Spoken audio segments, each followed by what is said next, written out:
విమాన ప్రమాదాలకు సాంకేతిక వైఫల్యాలే కాకుండా పక్షుల ఢీకొట్టడం కూడా కీలక కారణంగా మారుతుండడం ఇటీవల మరింత స్పష్టమవుతుంది.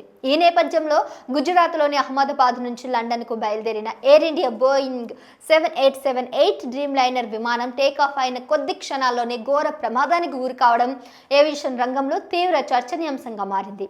ప్రమాదానికి గల ఖచ్చిత కారణాలు అధికారికంగా వెల్లడించినప్పటికీ నిపుణులు పక్షులు ఢీకొట్టడం వల్లే ఇంజన్లు ఫెయిల్ అయి ఉండవచ్చని ప్రాథమికంగా అంచనా వేస్తున్నారు.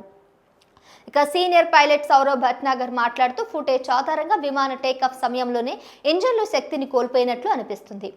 ఇక పైలట్ వెంటనే మేడ్ కాల్ ఇచ్చారని కూడా తెలుస్తుంది. పైకి వెళ్లాల్సిన విమానం ఒక్కసారిగా నేల వైపు దూసుకెళ్లిందని అన్నారు. ప్రమాదానికి గురైన విమానం కేవలం 11 సంవత్సరాల వయసు గలదిగా ఉండడంతో సాంకేతిక లోపం కాకుండా ఇతర కారణాలు ఉన్నట్లు కూడా భావిస్తున్నారు.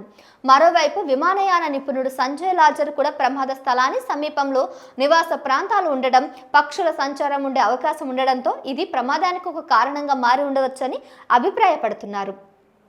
అంతర్జాతీయ పౌర విమానయాన సంస్థ ICAO ప్రకారం పక్షులు ఢీకొట్టే ఘటనలలో 92% ప్రమాదాలు పెద్దగా ప్రభావం చూపకపోయినా మిగిలిన 8% మాత్రం ఘోర ప్రమాదాలకు దారితీస్తున్నాయని నివేదికలు వెల్లడించాయి.